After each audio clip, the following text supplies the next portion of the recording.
Hello. Today I'm going to be talking about sex and some um, issues around the concept of sex and what it means and how it's best served. So, first of all, sex is often reduced to the acts such as coitus or autoerotism, for example. And in fact, the sexual energies work best when eros, which is the Greek term for sexual love, but which can be more generalized, as we'll discuss later, when eros is sublimated into creative outlets.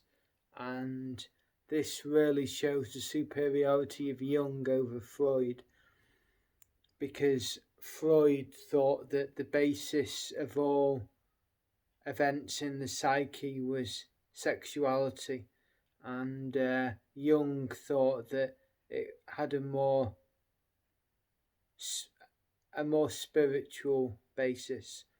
And for Jung, the creative energies of eros were much more important than the sexual element.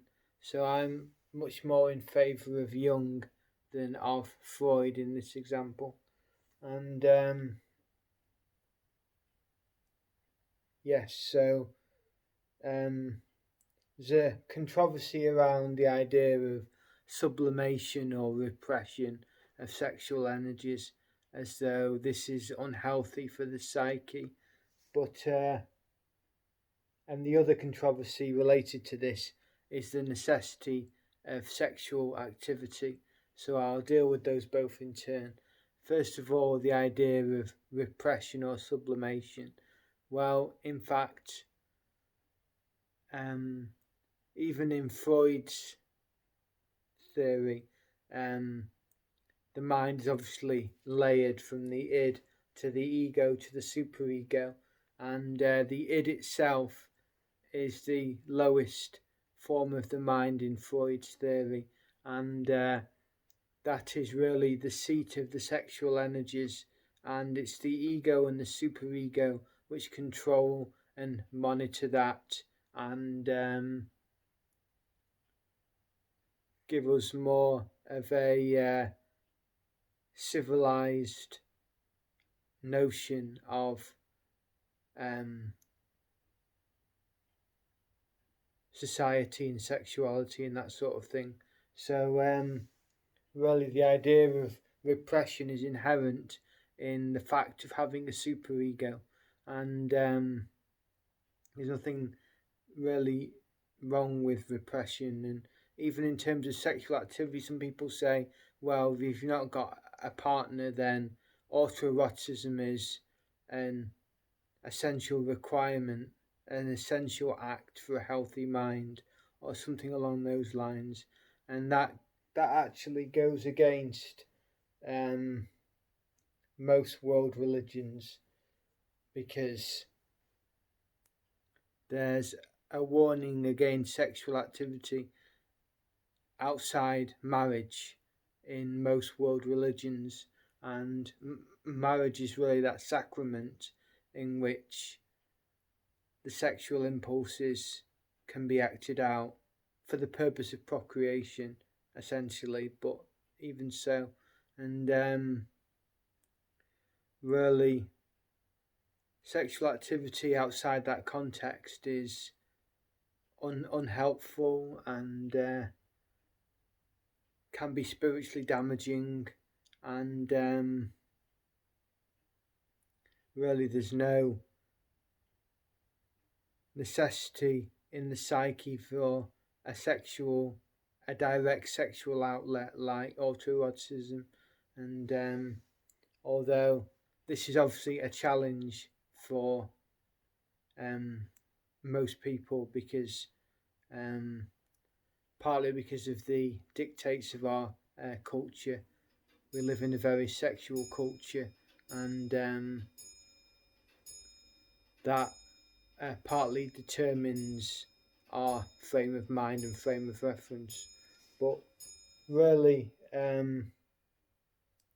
yes, we use sex best when we direct it into creative energies. Because if you think, now, I'm not the biggest fan of psychoanalysis, but if we look at Jung, for example, um, we can see how his theories support the idea of the creative energies of the libido, and really, it's about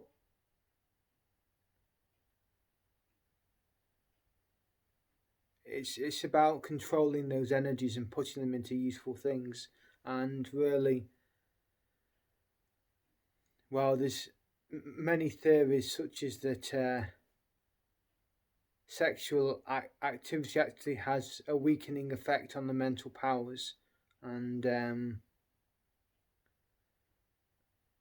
all such ideas as this, and it makes inherent sense because the libido is lowered, and we can't sublimate that energy and put it into creative outlets.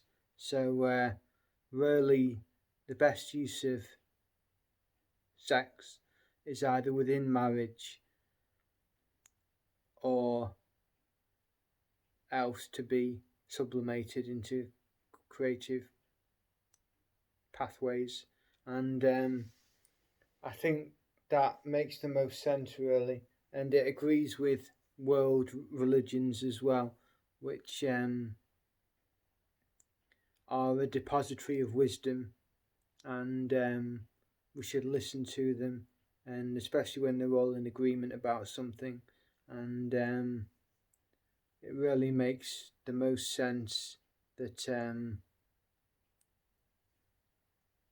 sex can be damaging, can be spiritually damaging if used in the wrong way, and that certainly this promiscuous culture in the West, or really it's been exported globally now, but that we have in the 21st century now is quite troubling, really. And but there's been such a collapse of spiritual values that it's not um, it's not surprising that such a thing has happened. So yeah, that's my thoughts on that. So overall, use your sexual energies well in putting them to creative use the in other outlets, because that's the best use of it in my opinion. So thank you for listening.